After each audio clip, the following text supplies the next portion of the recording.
Olá, nação, eu acredito na minha geração. Estamos iniciando agora mais um episódio do Eu Acredito Podcast. Você que chegou em nosso canal, seja muito bem-vindo. Se ainda não é inscrito, está aqui pela primeira vez, já se inscreva em nosso canal, ative o sininho de notificações, deixe o seu like, o seu gostei, compartilhe para mais alguém. Assim fazendo, a plataforma vai compreender que o nosso conteúdo é relevante e de fato é, e por si só vai recomendar para mais pessoas. Você que já faz parte aí da nossa família de mais de 90 mil inscritos, muito obrigado por você fazer essa programação toda especial acontecer, até porque esse podcast acontece por você, para você e para mais ninguém. Eu sou o Fábio, ao meu lado está aqui Danilo Uchoa, né, Danilo? Mais um dia. Mais Tamo um junto. dia. Eu lembrei do Racionais agora, que estou mais um dia. Sob o olhar sanguinário do vigia. Vai levar disciplina, tá, Vai. mano? Tá muito MC. E para o nosso bate-papo de hoje, o convidado especial que temos aqui é o pastor Felipe Rossini. Pastor Felipe, seja bem-vindo ao Eu Acredito Podcast. Pastor Fábio, é um prazer estar com você aqui para essa tarde de muito conhecimento de Deus e será muito proveitoso. Eu acredito que essa mesa aqui Deus marcou e Deus vai falar com muita gente que vai estar nos ouvindo. Deus falará ao coração de muita gente. Será extraordinário o que Deus tem para fazer. Você é de Brasília? De Brasília, nasci no Gama e a minha história... Já vou começar logo contando. Não. O que nasce em Brasília é o quê? Candango. Candango? Não é brasiliense, não? Não, candango. Brasiliense é quem é torcedor do brasiliense, é isso? Só se for. Mas geralmente os candangos não torcem para os times de Brasília, não, né? Não. Geralmente, qual é a maior torcida lá de Brasília? Flamengo, né? Flamengo? É o maior do Brasil, né? É. Não é só de Brasília, Você acha? não. É do Brasil. É que Ele é Brasília flamenguista, ele é é flamenguista. doente, irmão. Jesus vai libertar É ainda. porque ele é vascaíno, né? É vascaíno. Não, eu nem falo de time aqui, irmão. Eu falo do reino. Se tiver algum time para eu torcer, é O Amado vai Botafogo. ficar disciplinado. Botafogo no diabo. Depois eu mando os prints do Amado sofrendo pelo Vasco. Só pro mais favor, novo. né? Eu pago. O Paiê, Felipe Coutinho, o Verrete, não tem como mais sofrer, não. A barreira vira barra. Então, Brasília não tem um time de expressão, não, né? O Gama já foi, o Brasiliense já foi, mas não tem nenhum time de expressão. É verdade, o Gama das antigas, verdade. Brasiliense. Hã? Na tua época. Da minha época, da Só sua o época. Fábio lembra. O Brasiliense teve uma vez na vida que foi pra Série A. Depois sumiu, tá por onde, Brasiliense? Ainda existe? Deve estar na terceira divisão. Não É existe. Brasília. Não existe mais. É igual o Curitiba, ninguém ouve falar. Onde tá o Curitiba? E Curitiba? É igual o Paraná, né? Onde tá o Paraná? Coitado. Lá tá na vila. Meu Deus do céu, o Paraná não ganha nem do Londrina mais, irmão. Tá ruim. Londrina amou isso aí agora. Mas quem é o Felipe Rossini? Como ser humano, como pessoa, como é que você se identifica? Fábio, eu sou um cara que, na verdade, eu sofri muito na vida. Acredito que, como muitos que talvez que está aqui ou que esteja me ouvindo, os meus pais se separaram quando eu tinha 5 anos de idade e eu fui criado pelos meus avós. Então, daí eu já não tive uma infância bacana, né? Com os pais perto. Então, até os meus 14 anos foi de muito sofrimento ali naquela parte da criação. Com 10 anos eu caí da árvore e eu tive um acidente que eu cortei o lábio, quebrei o braço. E eu não tive um cuidado adequado, assim. Os meus pais não tinham uma condição financeira. Meu avô me deu um suporte. Porém, eu não consegui fazer alguns tratamentos. E isso para criança, a gente que é adulto, se acontecer algo e a gente não tiver condição, a gente entende. Mas uma criança, ela não entende se os pais não têm condição de tratar um dente. Vamos supor, imagina uma criança banguela na escola. Bullying, né? É bullying. Então, eu sofri bullying na minha infância. Você era banguelo ainda na infância, ficou sem Eu os fiquei dentes? sem os dentes e eu deixei de ser banguelo porque o dente fechou. No caso, o espaço foi preenchido pelos outros dentes, porque não era dente de leite. já era já o segundo, e preencheu. Então foi o tempo mesmo ali para preencher, mas durante aquele tempo ali sem dente, com corte, porque ainda ficou muito inchado e era muito visível a cicatriz. Acho que hoje vai dar para ver essa cicatriz. Então a minha infância foi com muita dificuldade. Não faltou pão de cada dia. Eu acredito que a gente sempre acha que a nossa vida tá ruim, mas sempre tem alguém vivendo algo pior do que a gente. Mas é que nem eu falei, criança não entende. É porque é uma diferença de pobreza para miséria, né? Então, você viveu uma infância pobre, mas não miserável. Não miserável. Então, a criança não entende. Hoje, se seu filho te pedir um tênis e você não tiver condição para dar, um exemplo, ele não vai entender. Porque ele na mente dele, o meu amigo tem porque eu não tenho. Então, foi esse o processo até os 14 anos. E aos 14 anos aí você começa a criar asa. Você já começa a ver o pessoal na rua. Então foi aí que a minha vida entrou para um rumo quase sem saída, né? Graças a Deus que ele é o caminho. Ele é o caminho. Mas se fosse para resumir o Felipe Rossini em uma frase, quem seria ele? Superação.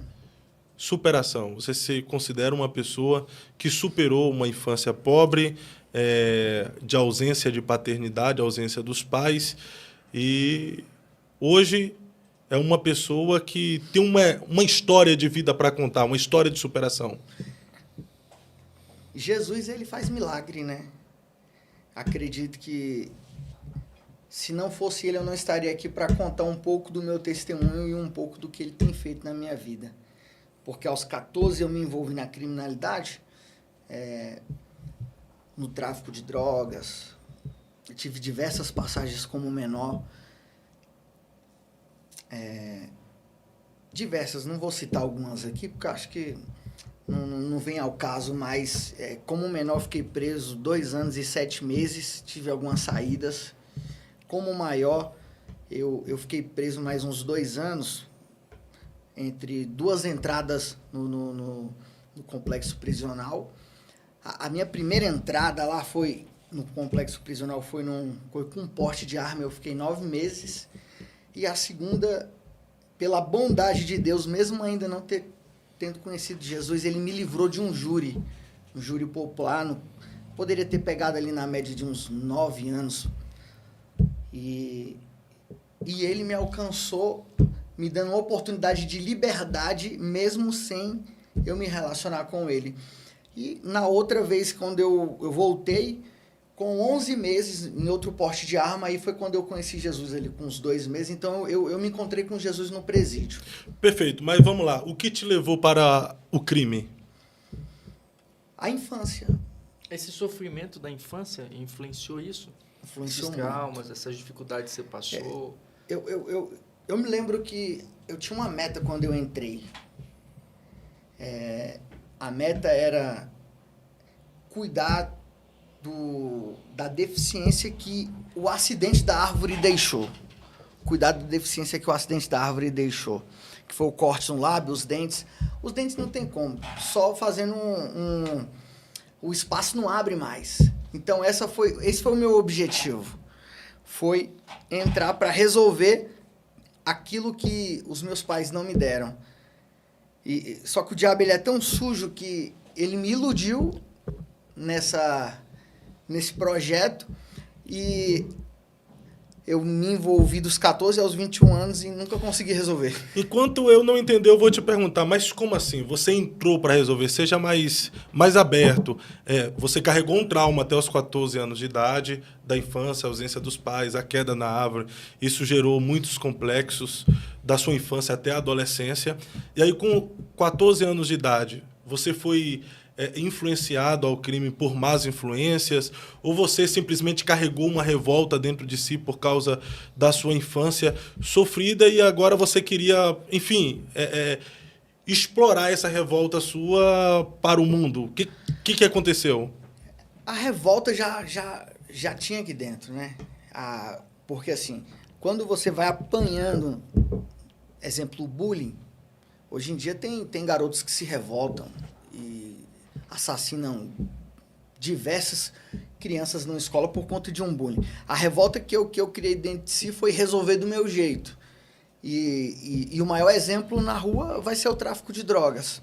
Porque ele tá ali na esquina, ele tá na quadra de esporte, Na própria escola. Na própria escola. Pública, né? Na rua, na porta de casa. Então, você vê que eles têm um retorno rápido do dinheiro. Então, se os meus pais não me deram, eu vou conseguir do meu jeito. Então, a meta que eu entrei foi, eu vou entrar para o tráfico de drogas para me arrumar os meus dentes. Ah, então essa foi a sua proposta. Essa foi a minha proposta. Não foi nem por uma revolta inicial, foi querendo arrumar os seus dentes, que era um complexo que você tinha. E em seguida viver uma vida que eu não tive. Então, no caso ali... Conquistar as coisas, tudo. A questão do dente foi só uma porta que o inimigo queria para ele entrar. Foi a porta de entrada. E eu convivi, acho que dos 14 aos 21, e não consegui resolver meu problema. Mas você só entrou no tráfico ou tu também foi usuário? Eu entrei para ganhar dinheiro e me envolvi, me viciei na cocaína, na maconha, na bebida. Então, automaticamente o dinheiro que entrava, ele saía. Ou seja, vendia para sustentar o próprio vício. Nisso tudo também houve uma ausência de paternidade, né? Os meus pais se separaram e eles nunca tiveram uma situação financeira bacana. Até hoje, eles não têm, estão correndo, estão lutando, mas não tem a fartura. E essa ausência da separação, então, não foi só financeira, foi também aquele calor da família. O abraço do pai e da mãe. Os meus avós estiveram bem presentes, mas eles não fizeram o papel que os pais deveriam fazer ali na questão da criação. Sim. E até onde você foi assim, sem Jesus, nessa vida? Até os 21 anos, no ano de 2014, eu me lembro... Tem um pastor lá do Gama, pastor Ricardo, eu não sei se ele vai ouvir isso. Ele era o pastor daquela ala B, no CDP, que é o Centro de Detenção Provisória. Ele era o pastor lá. E ele se envolveu ali comigo.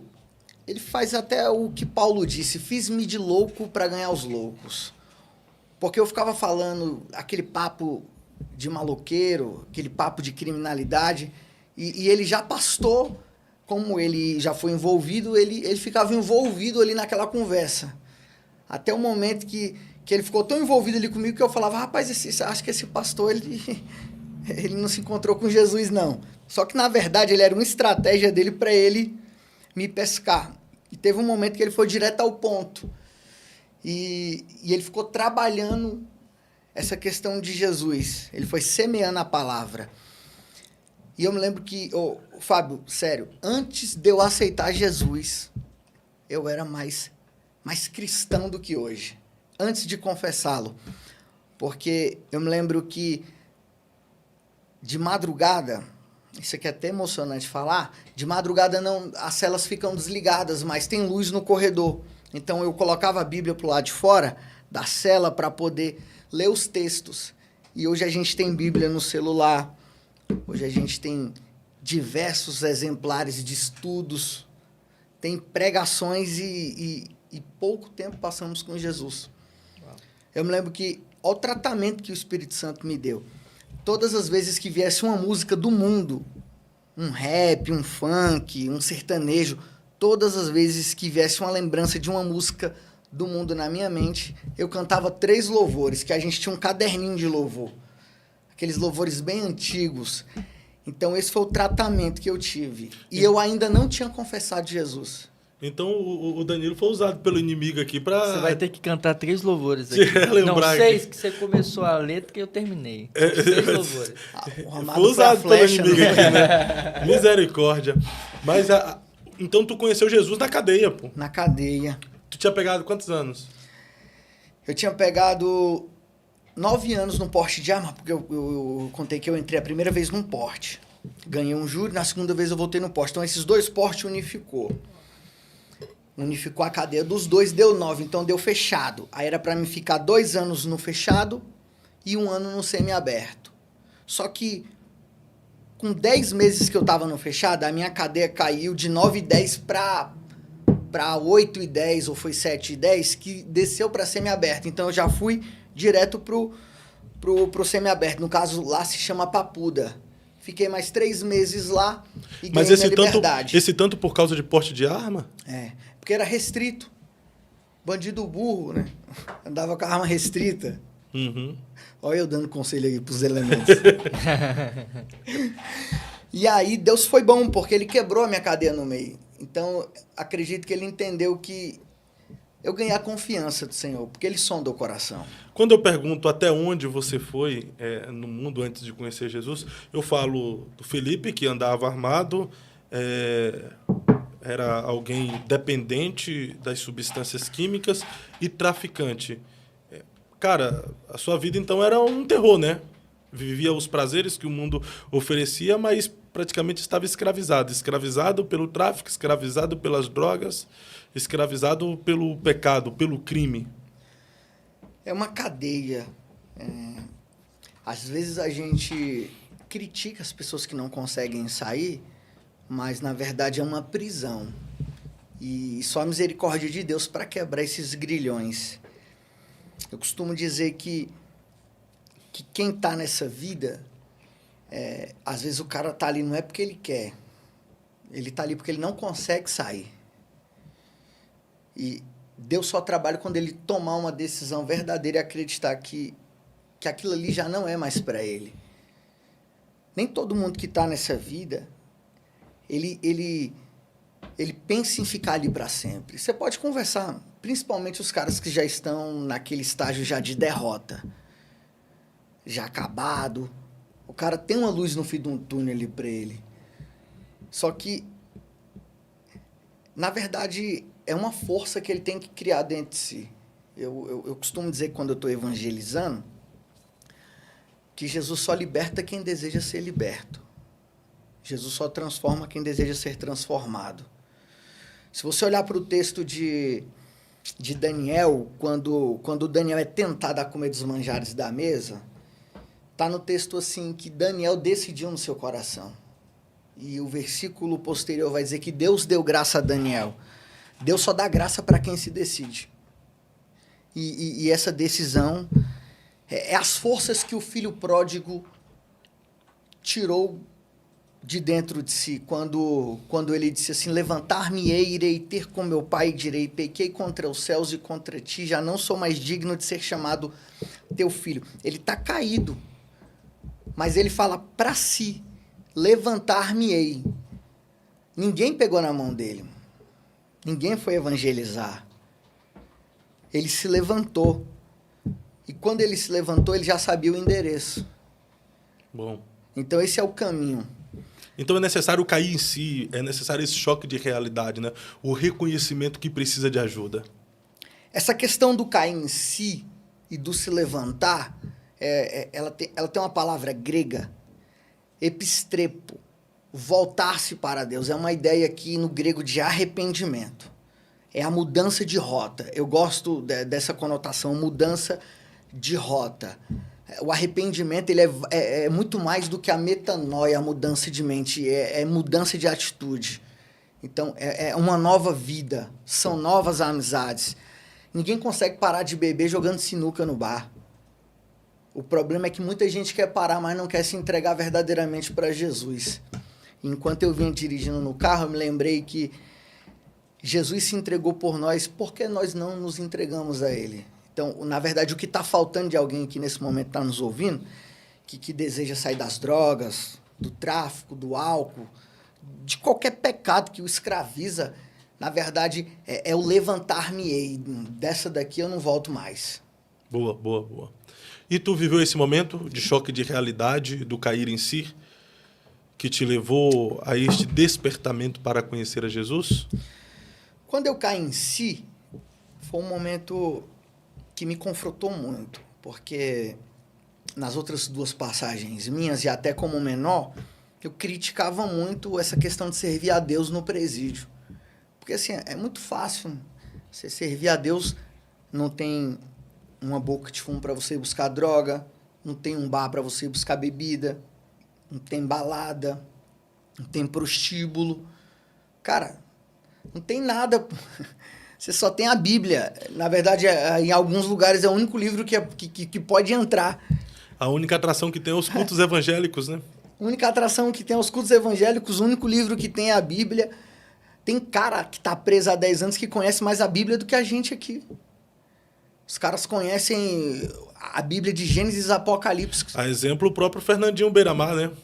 Houve uma entrevista, e na entrevista o que ele estava segurando era a Bíblia, né? A Bíblia e várias citações, né? E várias citações bíblicas.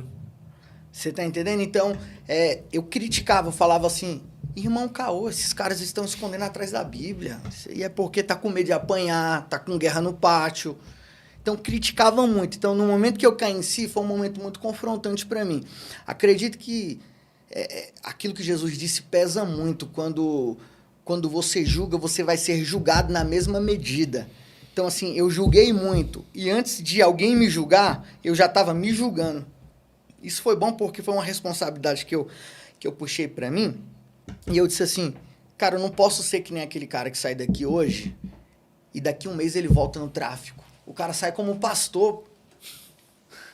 Daqui um mês ele volta no assalto. Falou, rapaz, mas não é o pastor voltando ali. Aí já volta na benção, já volta pregando, já volta dirigindo o culto. E tem muitos que se convertem, se tornam pastor lá dentro e volta depois para a cadeia? Volta. A maioria, na verdade. Mas qual é o método também das igrejas consagrarem pastores sem o cara ter experimentado de volta o mundo, a liberdade do mundo? É porque não tem pastor, mano. Então, alguém tem que cuidar de alguém, entendeu? Então, se o cara não tem experiência... Exemplo, o cara que me ganhou para Jesus, ele tá firme até hoje. Mas ele não tinha nenhuma experiência. Essa necessidade dentro do... É a necessidade, também, né, mano. É tipo a ideia da ovelha gera ovelha... E a ovelha que gerou alguma ovelha se torna líder lá dentro. Lá dentro, né? porque não tem... A maioria não tem. Tem alguns outros que são presos que já tiveram uma experiência com Cristo aqui fora, mas muitos não, né? Então a necessidade é essa aí. Mas além da experiência também é ser provado nas experiências que teve, né? O camarada pode ter tido uma experiência sobrenatural com Cristo lá dentro, mas agora vamos ver do lado de fora como é que ele lidar com essa experiência com Cristo, tendo a boca de fumo do lado da sua casa. Do lado da sua casa tem um prostíbulo, mais um pouquinho ali tem uma balada, os amigos chamando e ele tendo aquela liberdade para fazer o que quiser do lado de fora. Agora lá dentro não tem liberdade. Não tem liberdade. Pode ter até a liberdade, mas não tem as propostas, né? Será que... Lá dentro é o cair em si. Isso que eu ia falar. Será que o presídio, a cadeia, esse processo na vida das pessoas que vivem essas guerras é um método, muitas vezes utilizado por Deus para dar um choque na pessoa? Porque tem uns que caem lá dentro e se revoltam mais. Outros caem lá dentro e fazem uma reflexão da vida. Como é que você vê essa questão? A gente compara lá com uma baleia de pedra. Que isso? De Jonas. A baleia de pedra. Uhum. Porque Jonas caiu em si no peixe. Inferno, né? Entendeu? Jonas caiu em si. Porque ele teve dinheiro, ele pagou a sua passagem para ir para uma rota que Deus não queria, e Deus colocou ele dentro do peixe. Aí a gente costuma falar que lá é a baleia de pedra. É o lugar onde é que o camarada tem a oportunidade de se encontrar com Cristo. Muitas pessoas vão comparar um lugar daquele como deserto, porque é um lugar que tem dificuldade, você não tem liberdade, opressão, tanto espiritual como interna. Mas Deus usa esses lugares para se apresentar para as pessoas. Deus se apresentou para Moisés, que ele pastoreava as ovelhas do seu sogro, Jetro, no deserto. Deus se manifestou para Israel no deserto. Deserto no hebraico é midvah, é o lugar de encontro com a palavra. Fábio, um rabino judeu disse que o deserto é o lugar silencioso bastante para se ouvir a voz de Deus. Então Deus permite a gente viver certas dificuldades das nossas vidas para que os nossos ouvidos venham estar sensíveis para ouvir a voz dele. Não sei se você vai lembrar em Oséias, acredito que é no capítulo 2. O texto diz assim: levarei ela para o deserto e lá falarei no seu coração. Aqui não é que Deus não falou na cidade. É porque o barulho da cidade abafa a voz. Então, Deus leva para o deserto porque no deserto todo bloqueio é quebrado. Mano, na cadeia, você falou, a única atração que tem é o culto. O livro que tem é a Bíblia. De medo o cara ora. Então, é uma oportunidade que o cara tem. Eu costumo falar para a mãe de algumas pessoas que estão lá, ou que passaram, às vezes, por tentativa de homicídio. Uma vez eu encontrei a mãe de um jovem que ele estava preso. Eu encontrei ela no hospital. Eu estava evangelizando e eu disse assim para ela: pedir para Deus livrar ele da morte, mas não pedir para livrar ele do presídio. Ela quase me matou, porque o que ela quer é o filho perto. Mas às vezes o lugar onde é que Deus preparou para guardar ele era a cela. E também para mudar a vida dele, né?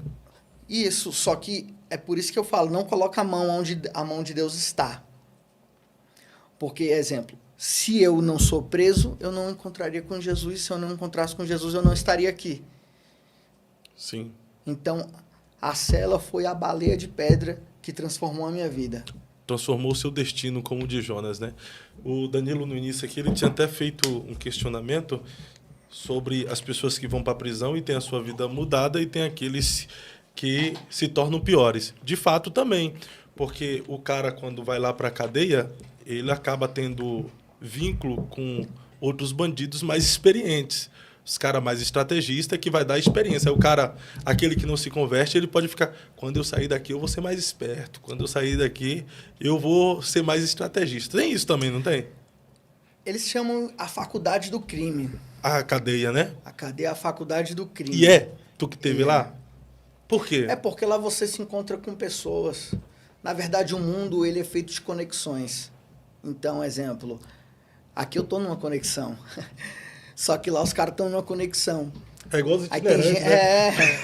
Mesma coisa. Os itinerantes não conexão. Só muda o lugar e a profissão. Olha a cara do Léo ali. Profissão não, pô. Nem itinerante, nem bandido é profissão. Tem uns itinerantes aí que é profissional. Deixa pra lá, é pro outro podcast. Vai. Tem, lá tem bandido de São Paulo, do Rio, exemplo, no meu estado, Brasília, São Paulo, Rio de Janeiro, principalmente os de fora, Mato Grosso, Paraguai, ou que faz divisa. E aí o cara entra, na primeira vez, preso, vamos supor, com 100 gramas. Aí o cara é formado lá na faculdade, sai com vários contatos e vira um traficante internacional. É mesmo. Ou então entra numa facção e toma um outro rumo. Então, lá muda, mas lá também piora. Então, O evangelho é apresentado, mas aí a escolha, a decisão fica por aquele que ouve o evangelho, entra dentro do que você falou, né? Não há transformação para aquele que não deseja ser transformado. Não há mudança para aquele que não deseja ser mudado. É isso? Isso. É a decisão, né? A decisão é tudo. O problema é que as pessoas querem Cristo, mas querem que Cristo decida por elas. Eu não sei se você já conversou com alguém assim, mas essa vai ser a expressão que ele usa. Se Deus quiser, eu vou mudar. Mas, na verdade, Deus já quis na cruz. Ali, todo o projeto já foi revelado. É o Cristo que chega para Mateus, né? Levi, segue-me. Ele já fez o convite, a decisão de seguir. Agora, sim, isso é interessante falar, porque tem gente que acha que só porque a pessoa entrou na cadeia, ela não teve opções. Aceitou o evangelho porque não tinha opções. Mas diante do que ele falou aí, que a cadeia é a escola, a faculdade do crime, opções ela tem. Então, se ela se agarrou com o evangelho ali, talvez seja uma opção, uma escolha. E quando saiu, teve as guerras, os confrontos e muitas vezes não teve força para permanecer. Mas dentro da cadeia existe a escolha, tanto do bem quanto do mal. Ali ele escolheu. É porque, por mais que o cara esteja nessa vida, ele sabe que Jesus é bom. Eu me lembro que quando eu aprontava, acho que vai chegar na pastora Maria e na pastora Aline. Eles são meus parentes próximos. Tem uma igreja deles próxima à minha casa. E eu ficava aprontando ali na quadra de esporte. E quando pesava, eu ia para a igreja. E a gente usava uma expressão assim, vou para a igreja para tirar o peso. Tá pesado demais. Então, por mais que o Culto cara... de libertação. Não, o cara só não quer ser liberto, ele só quer sair de lá leve, porque tá pesado demais, tem algumas coisas dando errado, entendeu? Sim. O clima tá pesado. Aí vai para lá, recebe uma oração de descarrego, entendeu? É mais a oração, vai em busca de oração pro desencargo e Mano, desenconsciência, e dá né? certo, cara. Dá certo. Não é só os crentes que saem leve da igreja, não. O cara que chega lá, que não tem Deus, entendeu? Um cara totalmente... Cara, às vezes o cara não é nem envolvido com droga, nem com nada, mas o cara, tá entendendo? Mexe com coisa errada ali, com corrupção, com mulherada. E os caras vão pra igreja... Tem aqueles... Porque o cara sabe que ele vai sair dali com uma palavra. Cara, o louvor que... Não tem aquele que não é impactado com um louvor bem ministrado. E tem aqueles que dão o dízimo também, né? Você que teve nesse mundo aí, tem uns caras que dão o dízimo também para desencargo de consciência? Tem. A minha mãe dá o dízimo. Minha mãe frequenta a Universal. E ela não é firme nos princípios bíblicos. Eu nem digo no evangélico. Nos princípios ela não é firme. Mas ela dizima. Sim. Mas tem também os criminosos que dão dízimo, não tem? Tem esse princípio também? De dar oferta, ajudar Cara, a igreja? Eu nunca ajudei. Mas, assim, isso eu acho que é mais pro Rio de Janeiro, São Paulo. E eu acho que tá acabando esse negócio de bandido ajudar a igreja. Por conta da política. Acho que a política... Mas teve? Eu nunca ajudei, mas, assim, a gente sabe de muitos casos, né? Sim. Você fala política no questão do posicionamento da igreja? A igreja se posicionou de um lado e, querendo ou não... Porque a política tem um lado do bem e o lado do mal, né? Entendeu? Então, assim, a igreja se posicionou do lado do bem para arrochar mais o mal. E quem tá do lado do mal são os bandidos. Então, cada um do seu lado. Mas os pastores aceitavam dízimos que vêm do tráfico, do crime, mano? Então, mano, tem muitos relatos aí, principalmente na internet, que sim. Agora, eu nunca ajudei e não conheço quem ajudou. Mas tem. Mas qual a sua visão cristã, bíblica sobre isso? Cara, eu acredito que a oferta ela não deve ser rejeitada, mas dízimo não dá não, né? Mesmo a oferta do crime? Não, assim, exemplo, até porque a oferta ela é voluntária. Vamos supor, tá um QR Code, ou a salva. O cara tá no culto. Você não sabe, não Tá conhece. entendendo? Então, Cara, tipo dá lá assim, oferta. Hoje no QR Code, o que não dá é pra mim ficar atrás do bandido pedindo oferta pra manter a igreja. E tem, né? O que mais tem. Na verdade, Mas tem? eu não vou falar nem de bandido, né? Nós estamos vivendo uma onda crescente de artistas dando igreja de presente para pastores, né? Não, e agora tá essa série, que inclusive foram no podcast aí, falando sobre pastores traficantes, pô. Os caras que comandam igrejas e que são envolvidos com tráfico. Tem uma série Tem sobre uma isso. série sobre isso agora, que saiu, no Rio de Janeiro.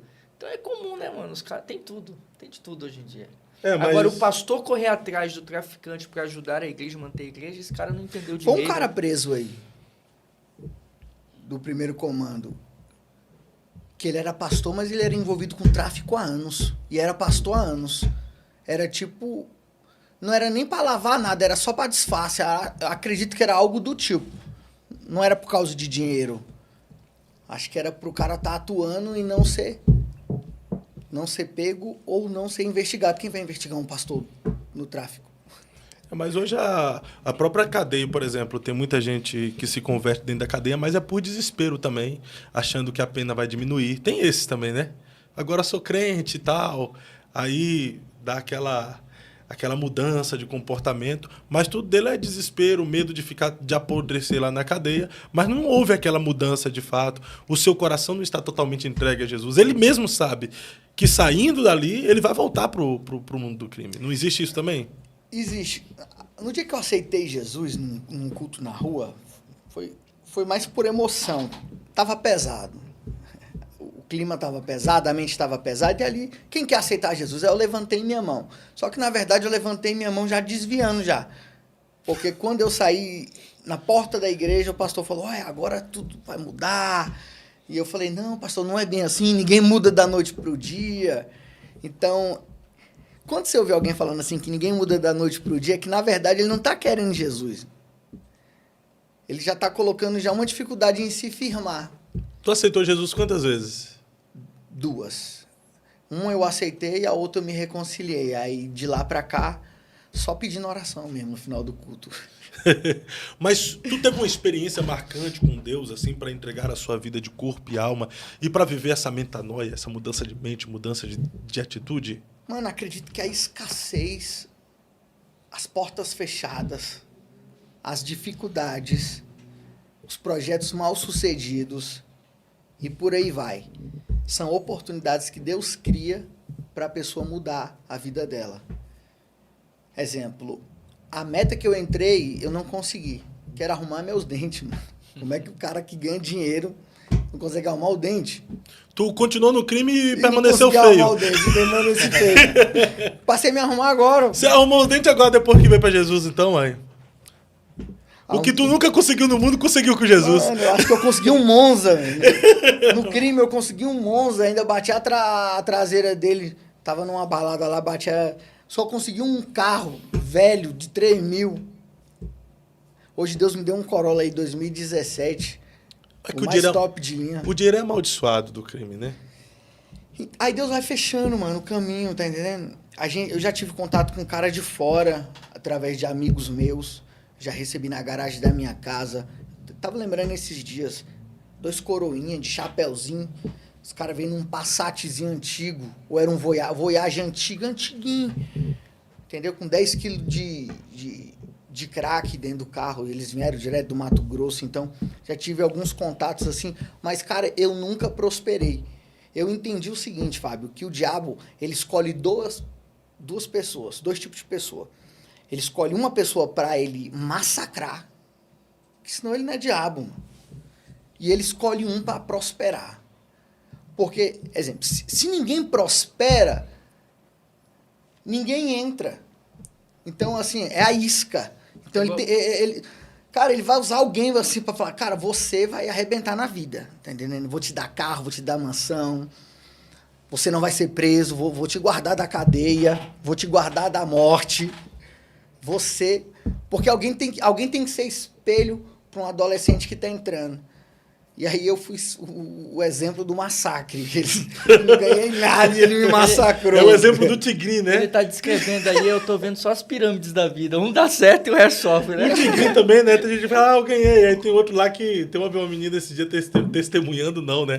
Ela tava testemunhando, dizendo que perdeu mais de 150 mil reais, mano. Perdeu o cara. No Tigrinho, velho. Rapaz. E aí tem gente que aparece lá dizendo que ganhou fortuna. É igual os gurus da prosperidade, né? Mostra lá Ferrari, mansão e tudo. Aí tem gente que vende até a alma para comprar o curso do guru e ao invés de ficar rico igual ele, fica mais pobre. Mas é porque no curso dele ele ensina a vender o curso dele. É, pô. Só isso. Ou seja, no curso dele ele ensina a enriquecer ele.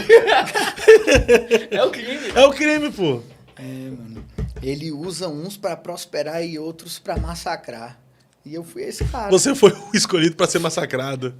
Massacrado. Mas vem cá, mano. E aí, como é que foi esse seu encontro com Jesus mesmo que te levou a essa mudança? Você passou pelo deserto da vida, passou pelas dores, pelo sofrimento. Mas teve um encontro, assim, que te levou a essa reconciliação e você falou, chega. Então, foi entender que eu fui o escolhido para ele me massacrar. Que o É pra que ir. o diabo te escolheu. Você entendeu que o diabo Me escolheu para ele me massacrar. Você entendeu? Apanhou. E aí eu li lá no texto bíblico que diz assim que ele tira o indivíduo do montouro e o coloca para assentar na mesa dos príncipes. Falei, enquanto o diabo me escolheu para me massacrar, Jesus me escolheu para me assentar em mesas. Perfeito. Então foi assim, não fui atrás de Jesus por causa de dinheiro, mas eu entendi que ele tinha uma nova vida para mim. Sim. Uma nova vida. E o que me deu força para me suportar a tentação do lado de fora do presídio foi alguns discipulados que o próprio Espírito Santo ele ministrou no meu coração através ali dos estudos. A gente chama de devocional. Mas ali eram estudos mesmo, orações. Dentro do presídio. Dentro do presídio. Mas seu coração já era aberto para ouvir, para Ou você foi resistente aí? Mano, eu tive que estudar na Bíblia estratégias para não cair no laço. Entendeu? Porque eu sabia que no dia que eu saí, as tentações iam bater na porta. E eu me lembro que eu usava uma estratégia para gravar versículo. Hoje eu não sou aquele pregador que solta muito versículo. No início eu até soltava muito, mas o que me ajudou mesmo a se firmar foi a estratégia de gravar versículos. Então, através dos estudos, eu escolhi versículos estratégicos para me combater a tentação. Jesus combateu o diabo no deserto com a palavra. A palavra, ela tem autoridade para cortar todo o projeto do E como é que você inimigo. combatia? Você falou há alguns minutos atrás aqui sobre quando o cara sai, aí a galera começa a ligar, tem uma boca de fumo aqui, uma boate aqui, um barzinho ali. E como que eu faço para me livrar dos acessos dos companheiros que, quando eu saí, me procuraram? Mano, com a palavra, entendeu? O Salmo de número 1 diz que bem-aventurado é o varão que não anda segundo o conselho dos ímpios, não se detém no caminho dos pecadores e nem se assenta na roda dos escarnecedores. Mas antes tem o seu prazer na lei do Senhor e na sua lei medita de dia e de noite. O problema é que o cara quer mudar, mas ele está envolvido. Envolvimento. É aquilo que você falou, né? Quer ser livre da cachaça, mas quer não continuar quer na abandonar mesa a da sinuca. sinuca, né? Na mesa do bar lá. E tem aqueles também, né? Quer ser livre da vida mundana, mas não quer abandonar as velhas amizades. Velhas pô. amizades. Eu até disse para um amigo meu há tempo atrás, poxa, o cara sempre vive em recaída. Cara, já tentou um monte de vezes. Eu falei, mano, muda de cidade, pô, muda de estado. Porque aí você sabe onde tá todos os locais, os amigos são os mesmos. Experimenta mudar de cidade, local, novos ares, irmão. Porque se você continuar... Já tentou mais de 5 vezes. Se continuar lá, irmão, Vai dar. você mudando de lugar com a graça de Deus, são novas amizades, são novos lugares. Você não vai buscar ter acesso à biqueira, nada. Não, pô, vai se reunir com pessoas agora que têm os mesmos princípios que você, tem a mesma fé com Só você. que quando esses caras carregam essa guerra, eles têm que ter cuidado, porque ele pode mudar de estado. E quando chegar lá, parece que atrai, irmão. Conhece um cara aqui, conhece outro ali, pode se afundar. Ele tem que mudar de cidade e realmente procurar pessoas que carregam os princípios que ele quer carregar. A metanoia, mudança de mente, mudança de amigos, mudança de hábito, mudança de tudo. Agora ele falou uma coisa interessante aí, a palavra. Porque, por exemplo, no presídio, você vê que a arma deles é ler muito a Bíblia. Às vezes a gente fala assim, qual é o segredo para vencer a tentação? Aí a gente fica tentando inventar vários métodos. Mano, se o cara meditar na palavra, ler a palavra, mergulhar na palavra, ele vai ter muitas chances de vencer as tentações. Mano, o lugar, para quem não tem um nível de intimidade com Deus, leva ele a cair, mano. Entendeu? Ó, lembra aquele texto que Jesus estava sendo levado para a casa de Pilatos? E o texto diz assim que Pedro seguia ele de longe. Sim. E aí acenderam uma fogueira no pátio e só acende fogo em tempo de frio. Então Pedro foi se aquecer. Enquanto Pedro estava se aquecendo, aproximou-se uma criada. E um dos seus sermões, Spurgeon, disse assim, Pedro, fuja daí, porque é melhor estar no frio sozinho do que no calor no meio dos pecadores. Existem cenários com fogueiras que foram preparados para nós negarmos a Cristo.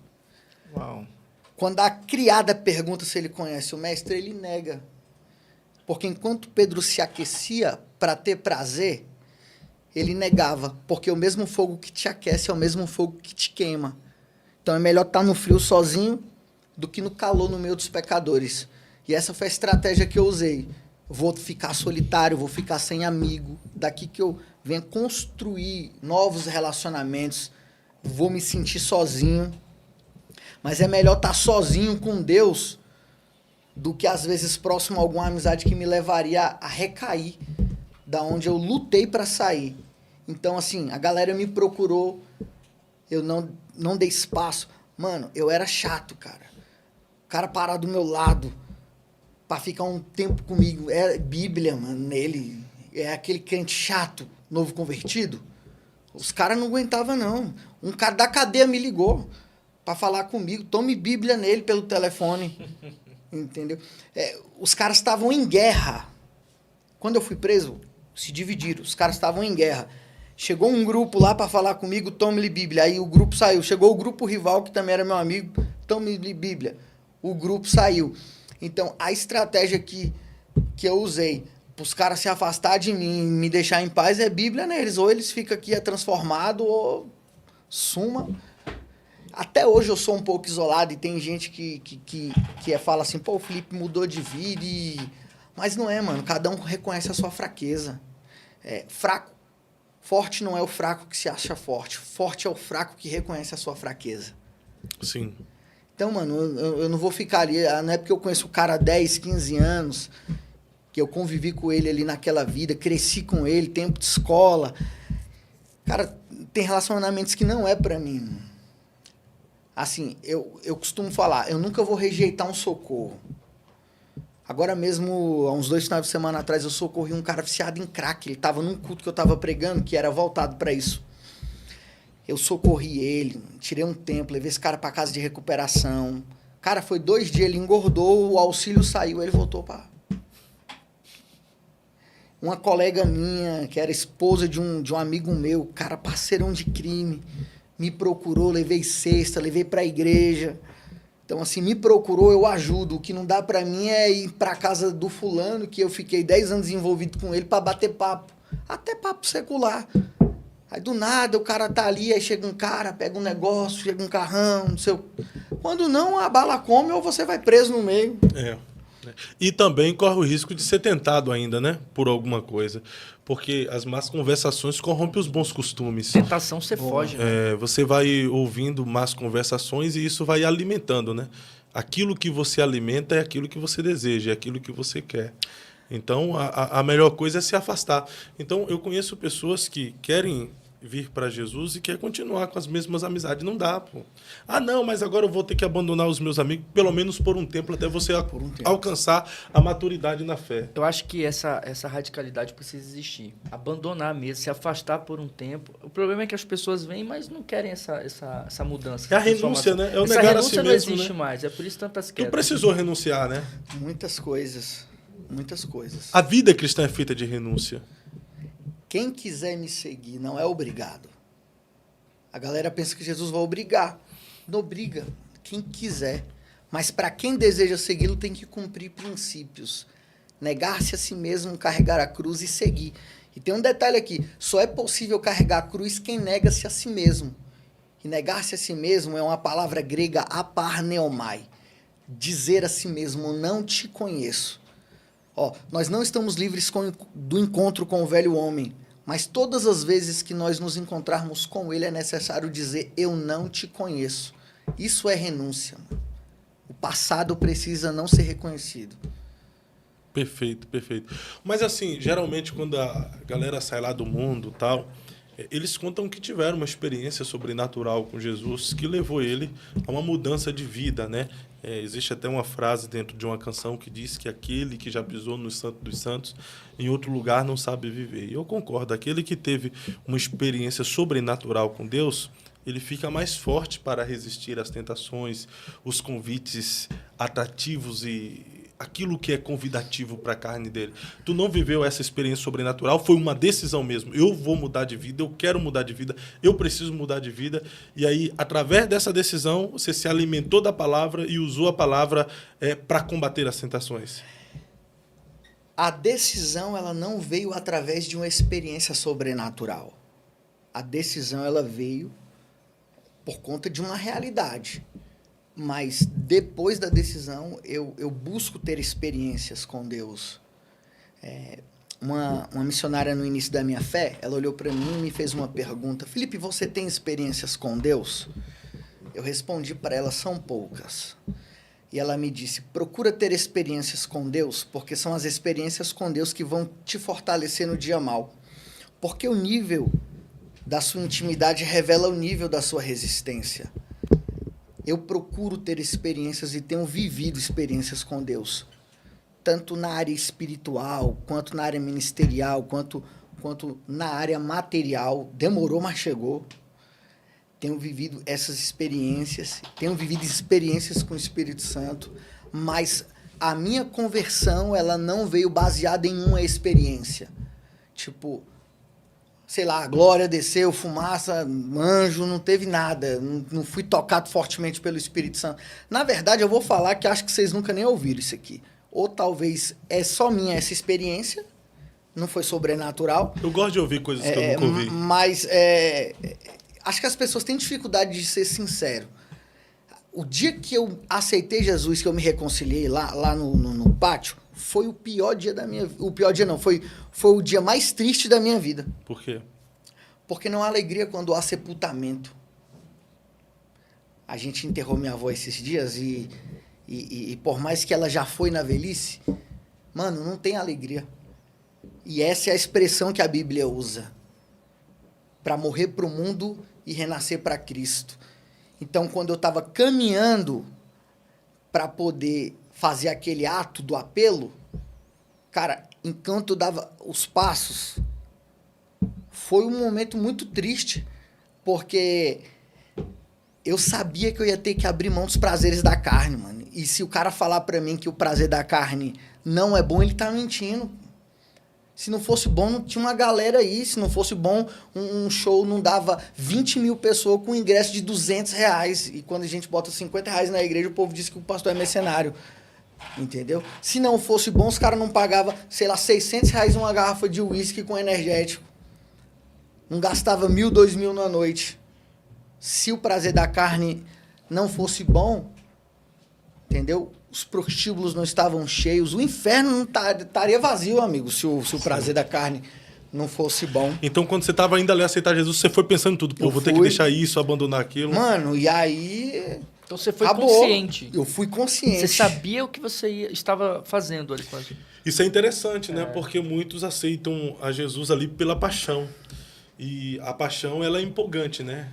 Ela promove empolgação, ou seja, é aquele negócio cego. Ai, vai ser a mil maravilhas, a minha vida vai...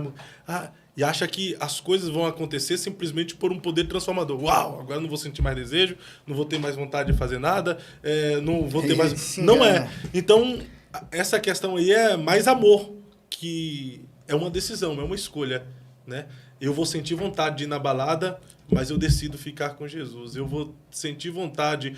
no caso de quem é dependente de usar droga, mas eu vou deixar de usar droga para ficar com Jesus. Eu vou ter vontade, enfim, de fazer o ilícito, mas eu vou deixar a minha vontade de fazer o ilícito para ficar com Jesus e experimentar a sua boa vontade, que é perfeita e agradável.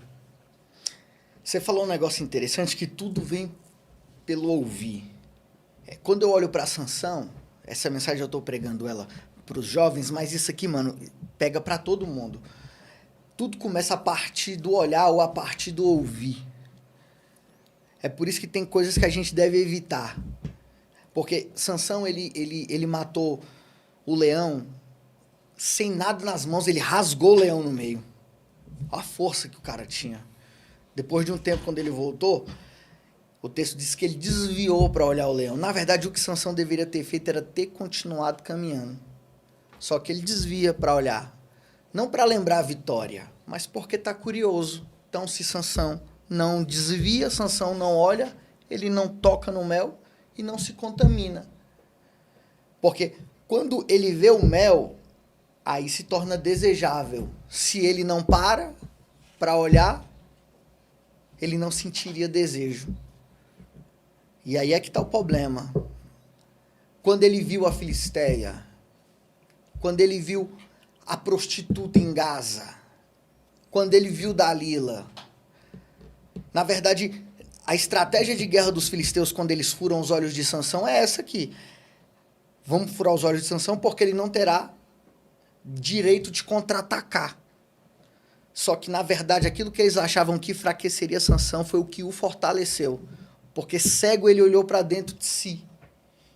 E a pergunta é, por que Deus permitiu Sansão perder a visão?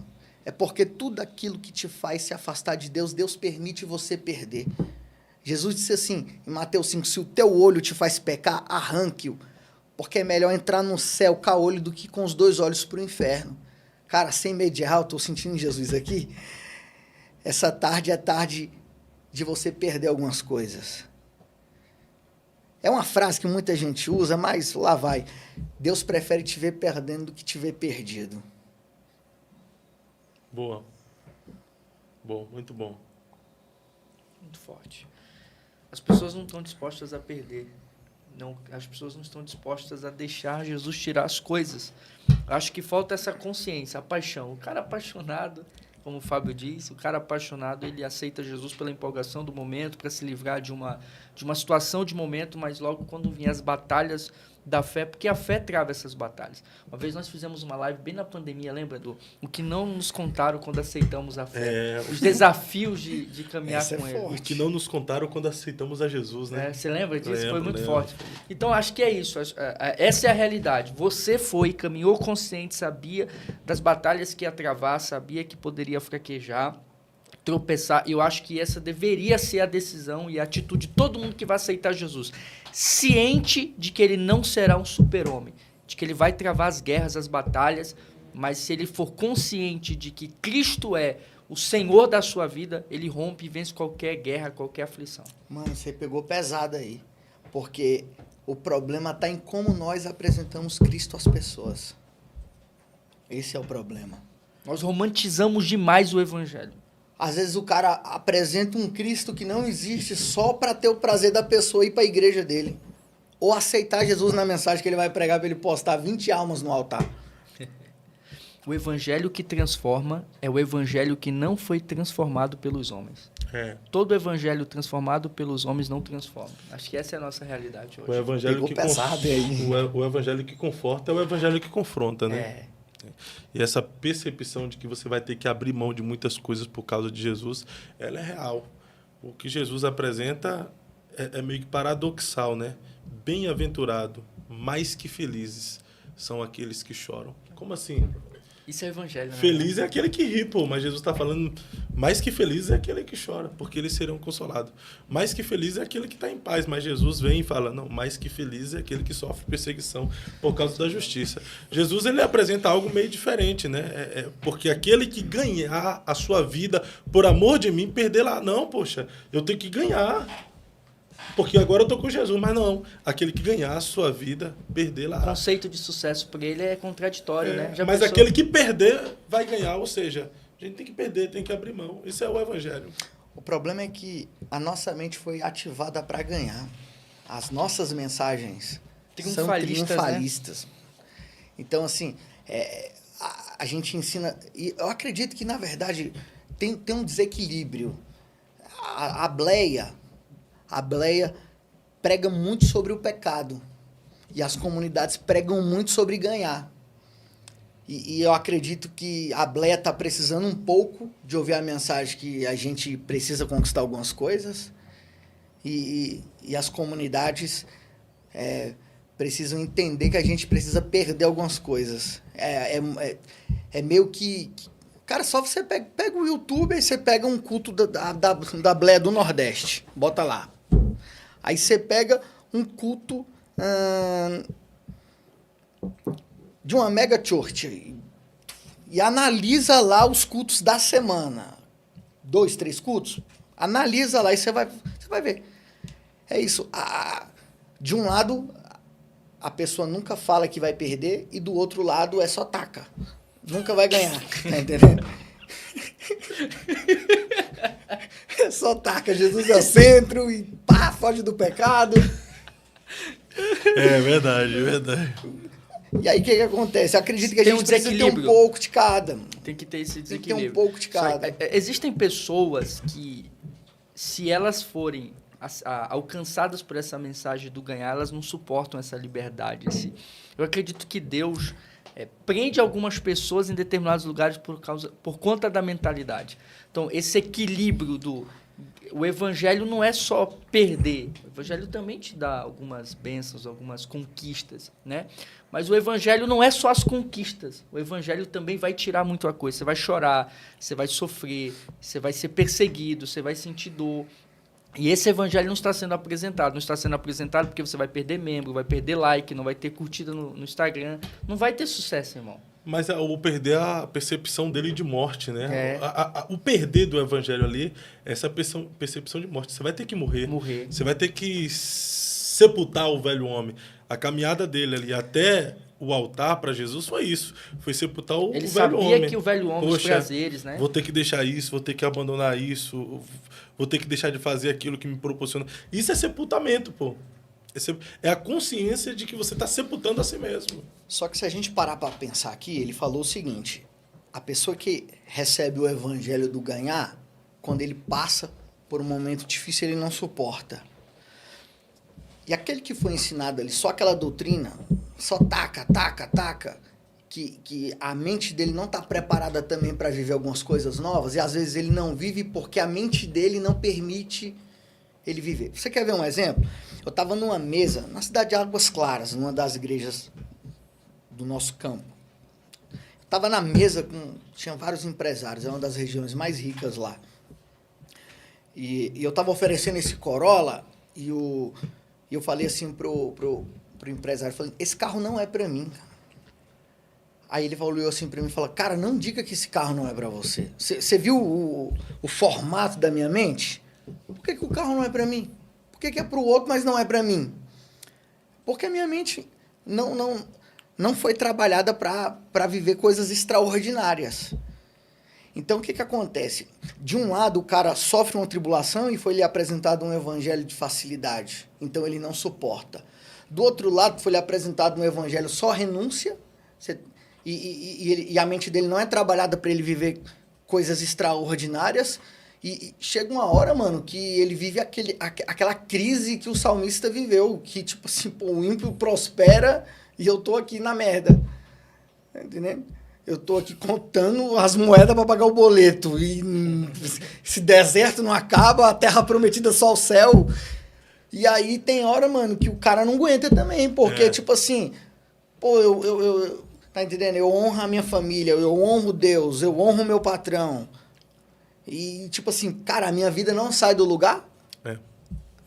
Então, acredito que essa perspectiva é interessante. O Carl Dietz até tem uma visão sobre isso, né? Sobre o evangelho da salvação e o evangelho do reino.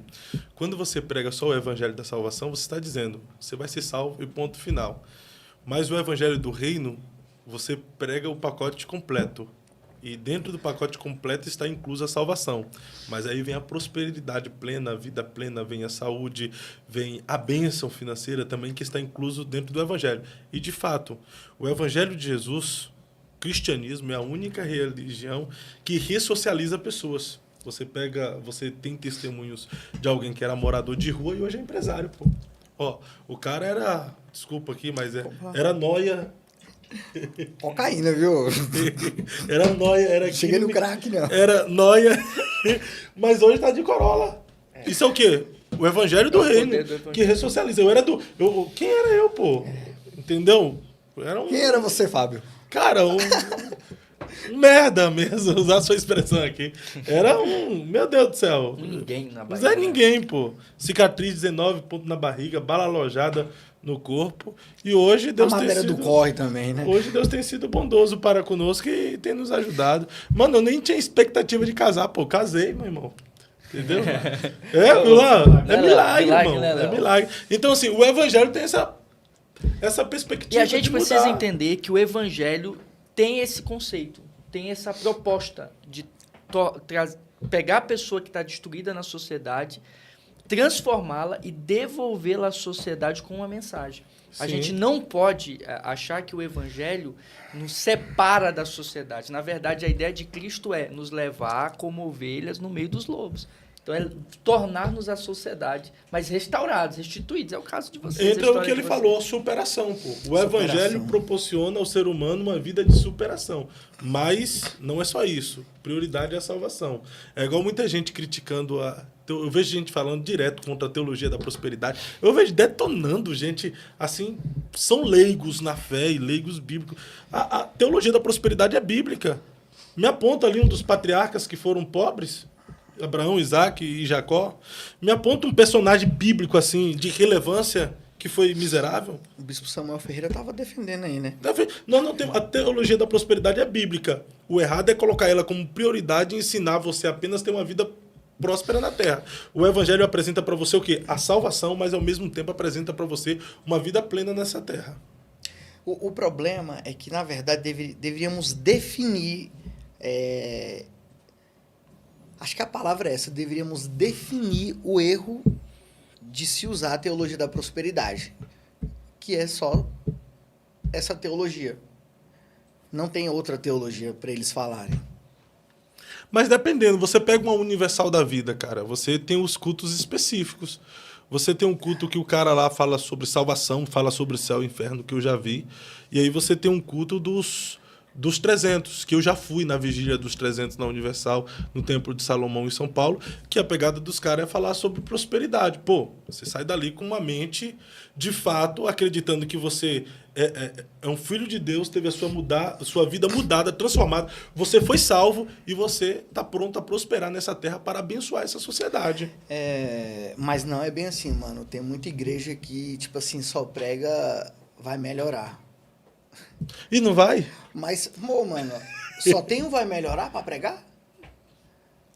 Não tem outra coisa? Acho que o conflito está em pregar só uma parte do evangelho. É isso que Tem eu que acabei pregar de falar. todo o evangelho. Então, o pacote... Me aponta uma igreja hoje no Brasil que só prega uma parte do evangelho que vai melhorar. Eu preciso que vocês me apontem uma Não, igreja. vamos Não tem lá, como falar uma. o nome, mas tem Posso uma falar? na Não, minha fala cidade. o nome. Como é aquele cara? René... Como é? Ed Renekiewicz? É. Eu vi esses dias ele pregando... Não, ele dizendo- prega uma parte do evangelho, Fábio. Ele não prega todo o evangelho, porque todo o evangelho tem arrependimento. Eu discordo plenamente de muitas posições do Ed René.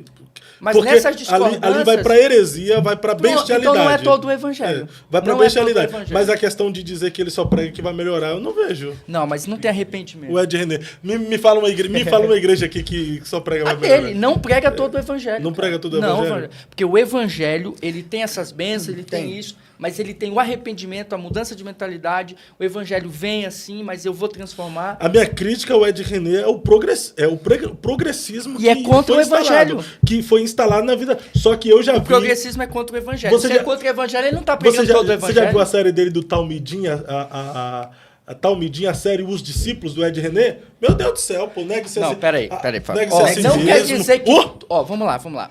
Não quer dizer Hoje ele que tá na tudo linha, que ele hoje fala... ele tá na linha progressista. Que é contra o evangelho. Se é contra o evangelho, ele não pode pregar todo o evangelho. Porque se ele pregar todo o evangelho, ele vai contra essa Sim, ideologia. hoje ele tá contra o evangelho, mas eu não vejo ele pregando só dizendo que você vai ganhar igual você está dizendo. Pera. Não tô dizendo que ele está dizendo que só vai ganhar, mas ele não prega todo o evangelho. Mano, O povo gosta de e se briga, ele viu? A pregar- audiência tá aumentando agora. Só É porque eu lógico, tô- vai. Mas eu acredito assim, que existem muitas igrejas sim que não pregam todo o evangelho justamente por isso. Principalmente essas igrejas que defendem pautas progressistas. Esses dias eu vi a Lana Roder, pô, Não, batendo vai no pecado. batendo no pecado, velho. Entre aspas. né, Não, Fábio? entre aspas, porque a igreja dela é uma igreja inclusiva, mas ela tava dizendo contra o pecado mesmo, contra... É só porque agora é homossexual que a nossa igreja aceita o casamento homoafetivo que nós não temos que renunciar. Tem que deixar de ir pra balada, você tem que honrar o seu cônjuge, bem assim, cara, na igreja, ou seja, pregando negar a si mesmo dentro da proposta. Pronto, vamos lá. Torna a dizer, pregar parte do evangelho. Pá. Porque se Agora pregar sim. todo o evangelho, ela vai ter que dizer, tem que renunciar à balada, tem que honrar o cônjuge, mas também não pode ser homossexual. Vai Aí pregar eu, só aí parte eu do concordo, evangelho. parte do evangelho, mas é questão de dizer que só Deus vai dar, que o evangelho... Eu não vejo a igreja só pregando que Deus vai dar. Não só que Mano, Deus vai tem dar. uma lá no Gama, não é só que Deus vai dar, vai passar por luta. Qual o nome da igreja pra eu Não conhecer? dá pra falar. Ah, Não dá pra falar que eu quero pregar lá ainda.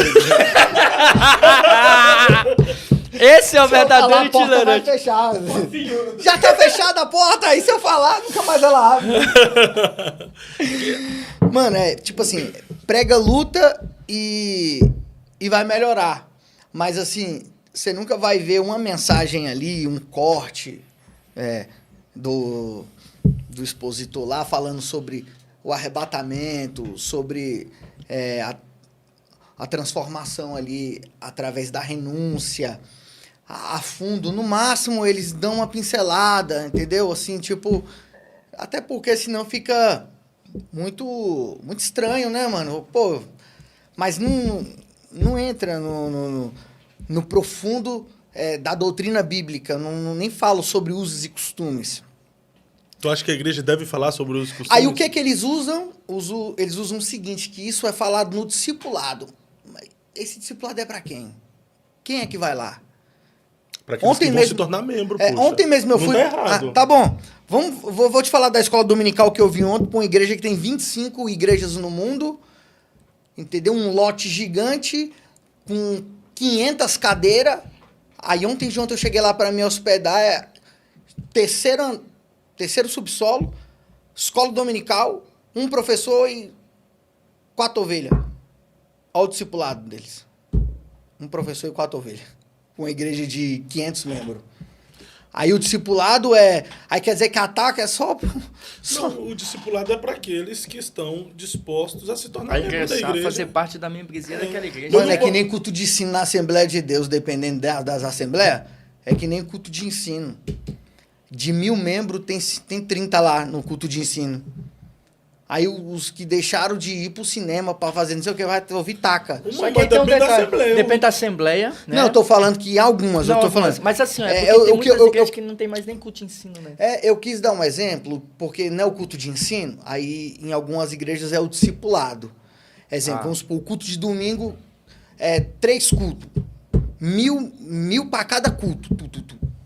Aí o discípulo passou 3.000 pessoas lá no domingo. Aí só que o discipulado dá o quê? Sei lá, 100 pessoas. Que seria o culto de ensino, Que no caso. seria a parte da entendi. renúncia, que aí é que eles vão tratar o mano a mano. Mano, mas aí não é a culpa da igreja, das pessoas que passou, vamos lá, 3.000. Mas foram 100 que se decidiu querer se batizar. Agora vamos lá. É porque, na verdade, o discipulado que ele tá falando aí não é esse discipulado que a gente tá É o mano a pensando. mano, é onde você falou que a igreja que você falou, toda igreja prega renúncia. O que eu tô querendo explicar é o seguinte, essa igreja que eu tô falando, essas igrejas que eu tô falando que só vai melhorar, entendeu? No dia que elas pregam a renúncia é no dia que, tipo assim, não é nem o discipulado, esse discipulado que eles falam, é tipo o culto de ensino, pô. Já é pros membros. Ah, você fala As pessoas que querem alguma coisa com Jesus daquela igreja. Não, mas então, é que a gente tem dentro do discipulado é aquelas pessoas que estão preparando para se batizar. Aí vai fazer a confissão de fé, Não. precisa saber dos regimentos, As das comuni- doutrinas local da igreja, né? Se Não, for nesse não. sentido. É porque ele tá falando é como se fosse um culto de ensino. Pelo menos é o que eu fiquei sabendo que, tipo assim, o culto de ensino de algumas igrejas se chamam discipulado. Não é o discipulado para batizar. É o discipulado, que já é o mano a mano, para tratar, tirar o carrapicho. Entendi. Entendeu? Só que, assim, as pessoas que vão para esse tipo de discipulado são muito poucas. Entendeu? Não dá para pregar discipulado no domingo. Em É algumas isso. Eu entendi. Em algumas igrejas, de fato, no domingo eles são bastante seletivos na questão da exposição bíblica, né? Que é o culto mais familiar. Só tem que, muita assim, gente fora. em Marcos 8, 34, Jesus convoca a multidão e os discípulos. A multidão ali está se aproximando. Os discípulos são os íntimos. E a mensagem foi: se alguém deseja me seguir, negue-se a si mesmo, tome a sua cruz e siga-me. Mano, o cenário ali parece uma cruzada, mas a mensagem é de ensino. Assim, eu não tô falando... acabei de falar que tem que ter um equilíbrio, Sim. entendeu? Tem que ter um equilíbrio. Eu concordo contigo, porque também no culto de domingo não eu dá sou pra falar pregador. sobre os costumes, vai falar o quê? Não. Ah, você tem que vir pra igreja de saia, tem que vir de... No domingo. Os músicos de barba aqui não vai tocar no domingo. Eu acho assim, ó. Que essa Cara, eu questão acho dos que é o músicos- seguinte, não é o que se fala, é a forma como se fala. Não, mas eu acho assim, que essa é a questão dos mas Não essas precisa co- falar sobre os usos e Ah, mas essa costumes. é questão de uso e O costume. céu não é só para uso e costume. Porque tem igreja que mulher não pode... E na igreja que os usos e costumes são, assim, tranquilos. Não vou nem falar liberais para não puxar para um outro lado. Vamos supor, pode calça, pode pregar de blusa assim, a mulher pode calça, brinco. Aí, beleza, aí só porque... Então não tem mais pecado, então, para falar, porque usos e costumes não está no pecado. O pecado não está nos usos e costumes. A transformação... Mano, o caminho tem que ser apontado. Se ninguém apontar o caminho, as pessoas não vão saber para onde vão. E se tem gente que só frequenta domingo, nunca vai entender o que é o certo e o que é o errado.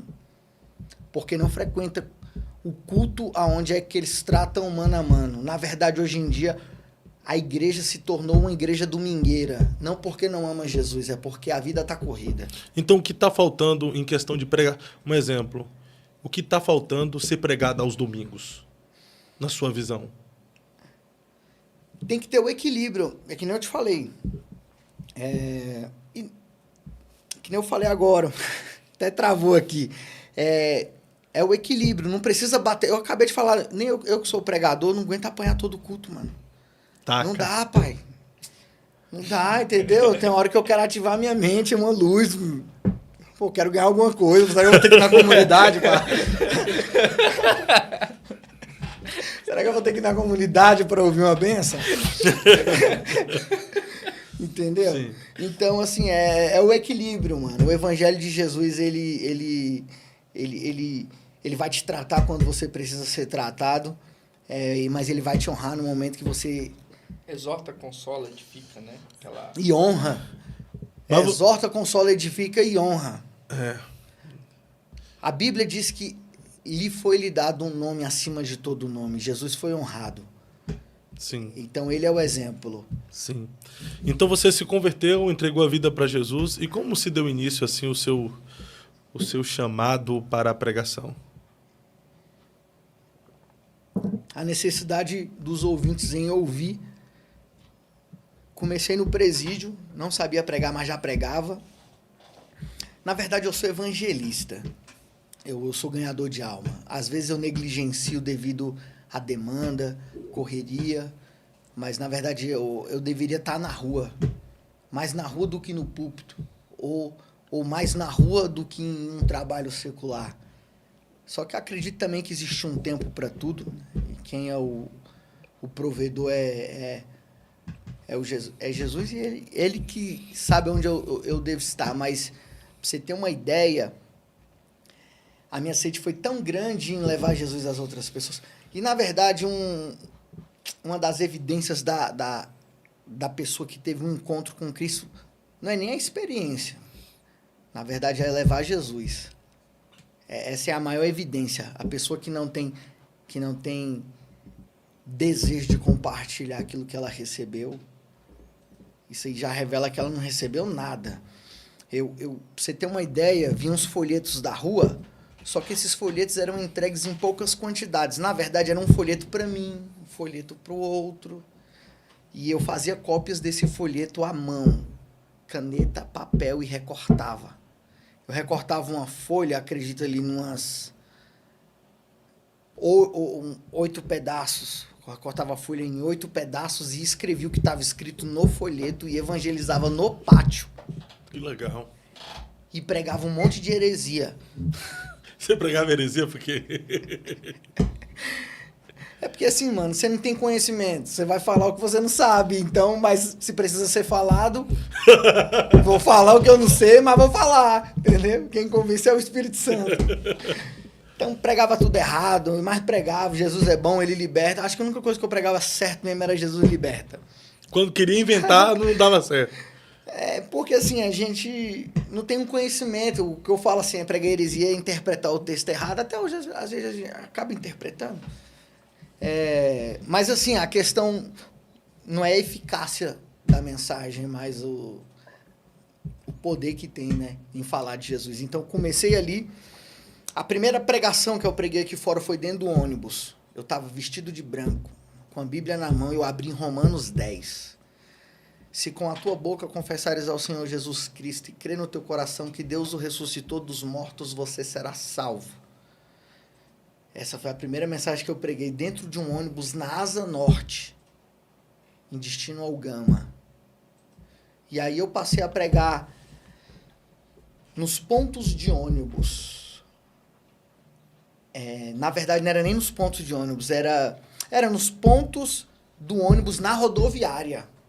Porque a pessoa era obrigada a me ouvir, mano. Ela tem que esperar o ônibus. Boa. Tá entendendo? Então, a gente chamava isso como trombetar. A gente trombetava no pátio. O que era trombetar? Não tem microfone, não tem caixa, abriu o berrão, pá! Gogofone. Gogofone. E aí a gente trombetava na hora do almoço no pátio. Tipo assim, tinha uns cultos, mas aí, vamos trombetar. Você pregava em alta voz no pátio também. Jesus está voltando! E eles João respeitam? 8,32, e conhecereis a verdade, e a verdade vos libertará. Eles respeitavam lá no Respeitava, pô. Tem esse respeito? Tem, muito. Essa Eles, moral, né? eles respeitam. Na cadeia há mais respeito do que fora? Você que evangelizou dentro da cadeia e fora? Mano, tem o mesmo respeito. Já foi falado aqui alguns minutos atrás. A igreja tá perdendo respeito por causa de política no mundo. Eu não estou falando que a igreja não tem que se posicionar politicamente, mas devido... É porque o diabo é astuto, né? Entendeu? Você acha que, por mais que o cara ali acredite em Deus, esteja numa vida louca, ele tem um espírito maligno, mano, que está atuando nele. Então, por mais que o coração dele seja bom e ele deseje te respeitar, o demônio que está atuando nele ali não quer que ele te respeite. Então, devido a essas questões aí, políticas de direita e de esquerda... Então as pessoas associaram muito a igreja com o Bolsonaro. Essa é a expressão. Aí, tipo assim... E o Bolsonaro quer ferrar o bandido, então o bandido não quer papo com a igreja. E tu acha que o Bolsonaro quer ferrar o bandido?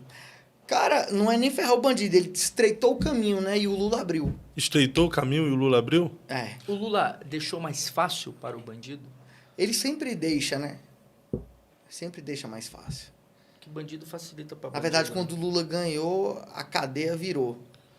A expressão virar os caras passam horas e horas batendo na lata, o pé na porta. Então, na sua visão, a bandidagem está tendo uma aversão à igreja por conta do Bolsonaro? Perdeu aquela consideração, aquele... Tá entendendo? É mesmo. Em partes. Interessante. Eu fiquei sabendo que houve até sequestro de pastor. Por conta disso? Não, tipo assim... Você vê que hoje em dia, exemplo, antigamente você nunca tinha ouvido falar que um cara morreu dentro da igreja.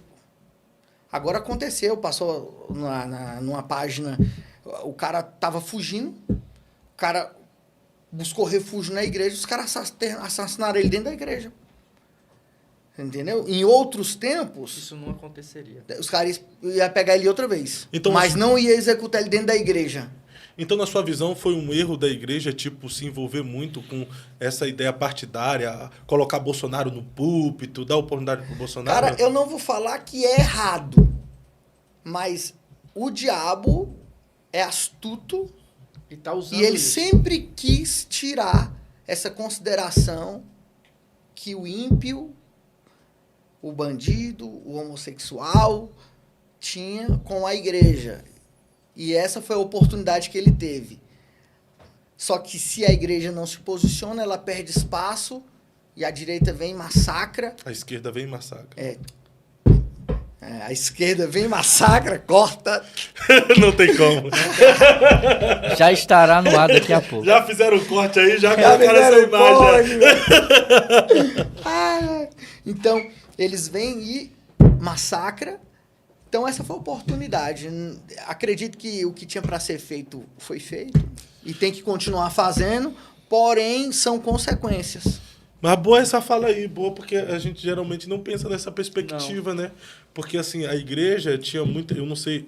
Até criticaram muito o pastor Marcos Pereira, porque ele não se posicionou favorável a Bolsonaro e teve um momento que deu a entender que ele estava apoiando o Lula. Mas até o Daniel Candeias veio aqui, ele falou, cara, pastor Marcos Pereira tá dentro da comunidade. Ele visita o tráfico, evangeliza as comunidades mais pesadas do Rio de Janeiro. Os bandidos odeiam Bolsonaro. Você acha que o pastor Marcos Pereira, dentro da comunidade, vai dizer eu sou bolsonarista? Não dá.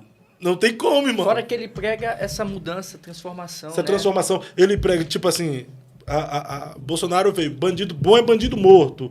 E a gente sabe que bandido bom é bandido convertido. Transformado. Salvo por Cristo. Transformado. Essa fala né? não pode ser de um cristão. Não né? pode ser de um cristão. Você Então, fala. assim, dá para entender, de fato, essa fala dele aí. Dá. Dentro das comunidades mesmo, as pessoas que se enveredaram para o crime, cara, acaba tendo essa versão de muitas E a igrejas igreja ter colocado. pesou um pouco a mão nesse posicionamento, né?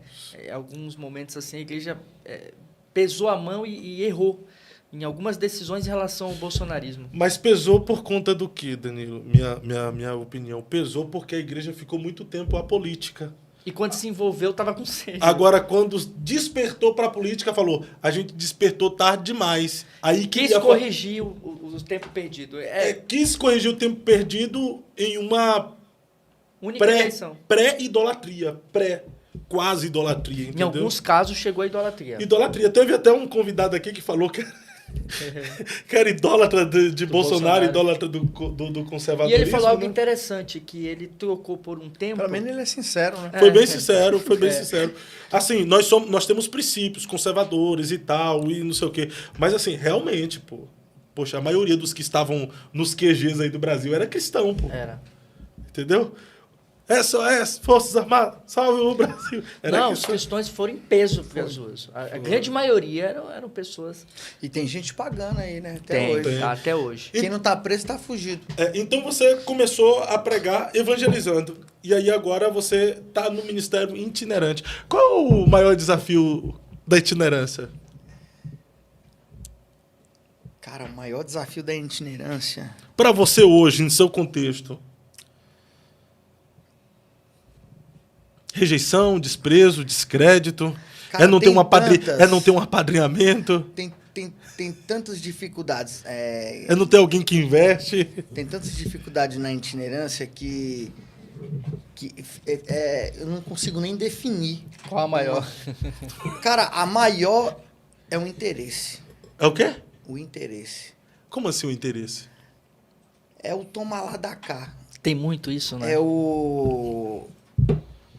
É a expectativa de resposta.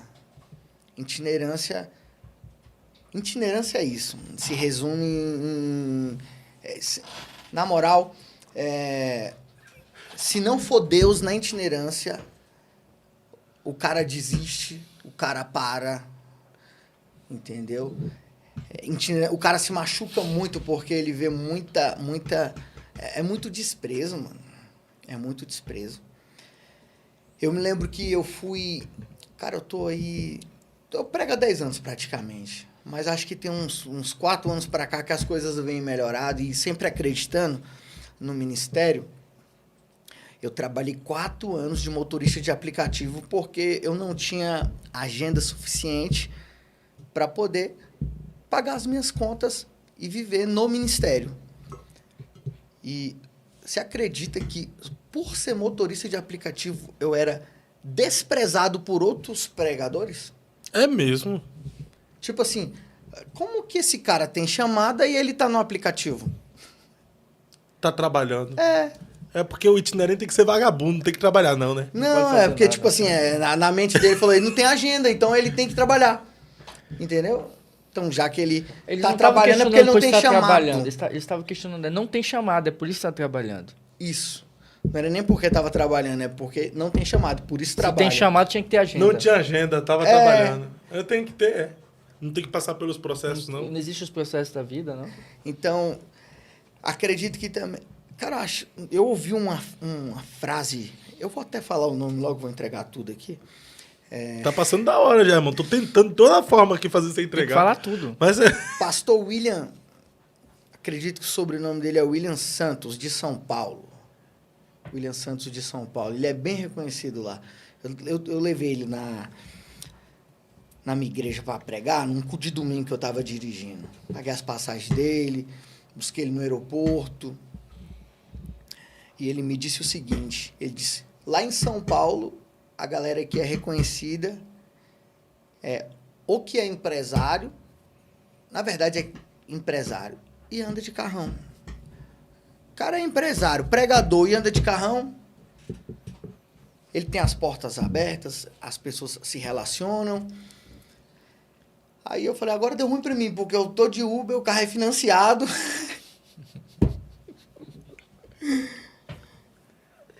Mano, vindo pra cá eu fui desprezado. sério, agora? Como, irmão? Vindo pra cá eu fui desprezado. Porque assim, você manda mensagem pra alguém pra falar, pô, mano, aconteceu isso, acidente de percurso. Pô, você pode fazer alguma coisa por mim? Entendeu? Cara, você sabe que o cara pode, entendeu? E o cara não faz. Por que o cara não faz? Porque ele entende que ele não precisa de mim. Então, se ele não precisa de mim, Não tem por ele que não tem que fazer nada por mim. Então, tipo assim, mano, se vira aí. Entendeu? Corre por aí. complicado. Aí você pede um socorro pra alguém que não é relevante, um anônimo, você vê a disposição do cara em fazer, de tentar. Então, itinerância é mais ou menos assim, é no toma lá da cá. É no toma lá da cá. Se você não tem nada para oferecer, você não vale nada. Mano, é só Deus. As minhas maiores experiências na itinerância, as melhores oportunidades que eu tive, quando eu digo melhor, é a nível de relevância, de quantidade de pessoas dentro de um evento, de transmissão, foi Deus. Tipo assim, não foi alguém que me colocou lá porque eu tenho que colocar ele em algum lugar. Não foi porque alguém que eu já ajudei. Na verdade, as minhas maiores oportunidades que eu tive na itinerância foi alguém que me ajudou, que não precisa de mim pra nada. E me ajudou porque foi Deus também. Porque também, se não fosse Deus, também o cara não ia fazer, porque ele é ser humano e hoje em dia o mundo gira em torno do interesse. Essa é a verdade. Mas quando é promessa, o camarada faz, não sabe nem porque tá fazendo, vai lá e faz. Às vezes até se arrepende depois, mas já fez porque é a mão de Deus para cumprir aquilo que ele prometeu. Então esse seria, na sua visão, o maior desafio para um itinerante. Lidar com esse toma lá da cá. É lidar com o toma lá da cá, porque vai ter oportunidades que você não vai ter porque você não tem nada para oferecer. E aí, mano, porque quando você tem, é diferente. Quando você tem dinheiro, quando você tem padrinho, quando você tem um pai que é pastor, ou um pai que é pastor presidente. Aí você vai olhar para a minha realidade. Quem é meu pai? Meu pai, estou tentando firmar ele nos caminhos de Jesus. Quem é minha mãe? Minha mãe, estou correndo atrás também para ela alcançar a salvação. Quem é meu avô? Meu avô é católico. Quem é meu tio? Não tem nenhum tio pastor. Aí é muito mais fácil e, assim, glória a Deus pela pessoa que teve o privilégio de nascer num berço evangélico, ter um pai pastor. Mas, mano, para você que é anônimo, não é rico e não tem um padrinho, tudo é mais difícil. Tudo é mais difícil.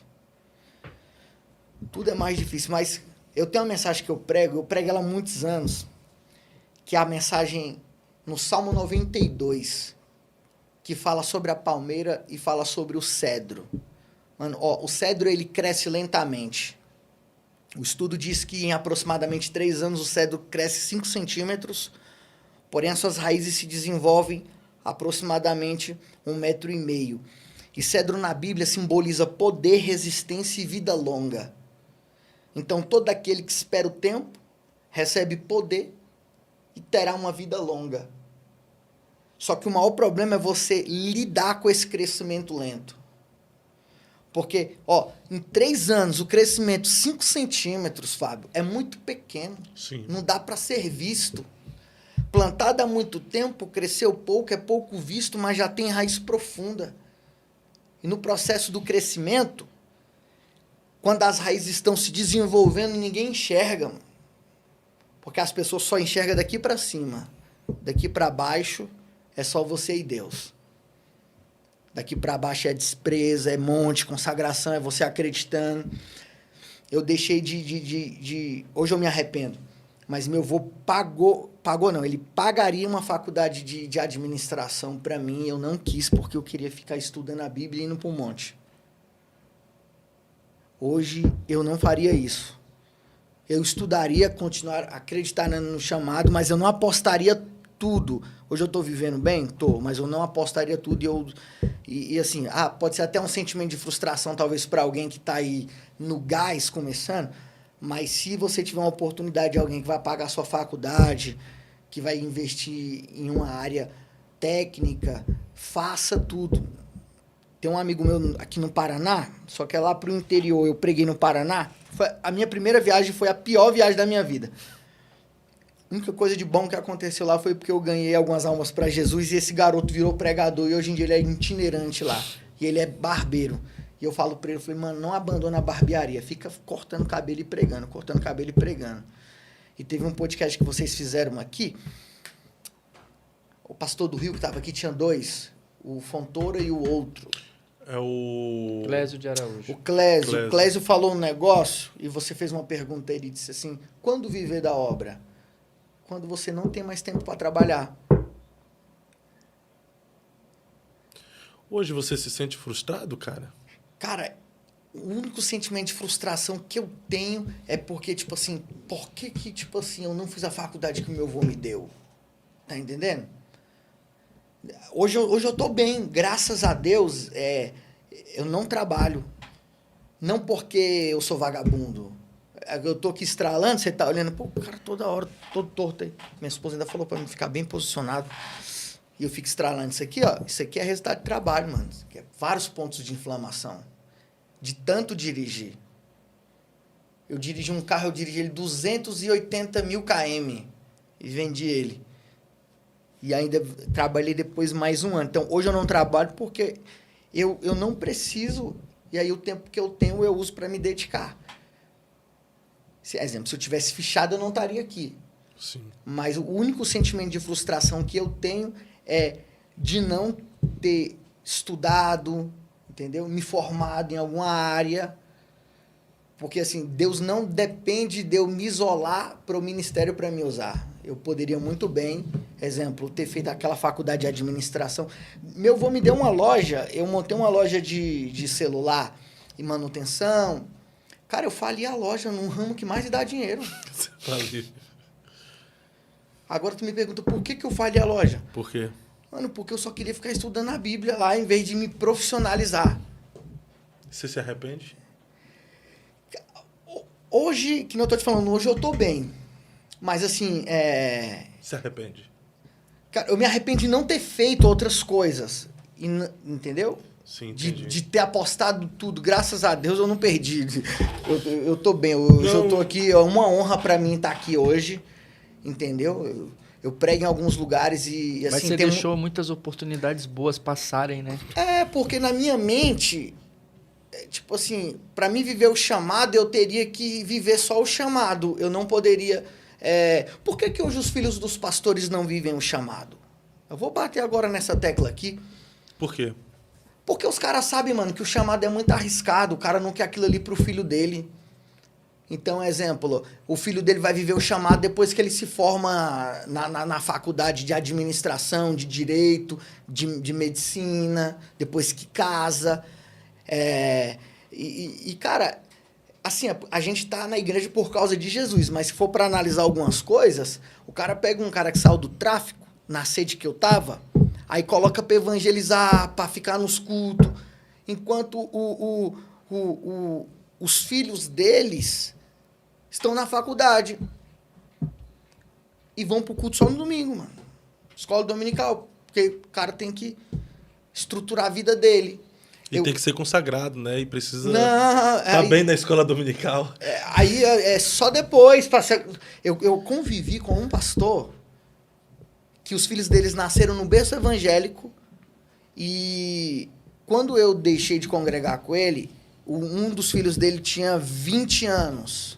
Tava noivo para casar, o cara não era diácono na igreja. O cara profetizava e pregava. Por que o cara não era consagrado? Por que o cara não tava no gás, no ministério? Por quê? Porque o pai dele resguardou ele. Não, cara, as coisas são por etapa. Tá entendendo? Você, para servir Jesus, você não precisa se entregar totalmente no ministério. Vai estudar, cara. Vou pagar sua faculdade. Pra você ter uma ideia, o cara ainda tem a faculdade paga. Agora, se ele bota uma pilha no cara, não, cai no ministério aí, tal. Joga o cara num seminário aí 6 meses. Não, pô, os caras resguardam o cara, entendeu? Há exceções, né? Agora, exemplo, eu não tive um pai pastor pra me orientar nessa área. Então, exemplo, eu tava no gás, mano. Eu queria levar o pão pro outro que tá faminto. Você não teve um pai pastor e nenhum mentor nessa questão, né? Na verdade, eu tive até uns conselhos de algumas pessoas. Só que... Você tava empolgado, né, cara, pelo ministério. Você tá empolgado, né? E a pessoa te dá um conselho, você pensa que quer até matar teu ministério. Não, eu sei como é que é. Cara, quando você está empolgado pelo ministério, você não está nem aí para o que as pessoas falam. Você quer viver intensamente o seu chamado. Só que chega um momento que você também Cai é em si, tomado né? por esse choque de realidade. Que viver esse chamado não é essa aventura de um mar de rosa sempre. Há rejeição, há desprezo. Só que tem também o lado bom. Tem aquilo que é recompensador. Para você, o que é recompensador na itinerância? As almas no altar. O propósito cumprido. Na verdade, o altar, ele me completa. Tipo assim, se eu não estiver no altar, tipo assim, parece que tá faltando alguma coisa na minha vida. Não sou muito de viajar, não, mas o ministério, para mim, ele é gratificante, entendeu? Quando, exemplo, você vai ali, tem muito cara que fica feliz quando o culto vira, né? Cara, eu fico feliz quando, tipo assim, as almas se rendem, quando tem salvação de almas. Um dia eu tava na feira, nessa feira que eu tinha uma lojinha, tinha uma banquinha de salgado das irmãs do Coque, e aí direto paravam uns profetas lá. E aí eu fui lanchar e um profeta me... Tô lanchando, cara, o cara me entrega um mistério. Se você não ganhar almas, você vai sofrer. O cara não me conhece, então o altar, ele me completa. Perfeito. O altar te completa. Pastor Felipe Rossini, uma alegria poder recebê-lo no Eu Acredito Podcast e ter essa Obrigado, conversa mano. tão agradável, tá? Mas se hoje você fosse ter a oportunidade de transmitir uma mensagem ao mundo, o mundo está de olho em você naquelas câmeras ali e você tem a oportunidade de falar uma mensagem ao mundo. Qual seria essa mensagem? João 14.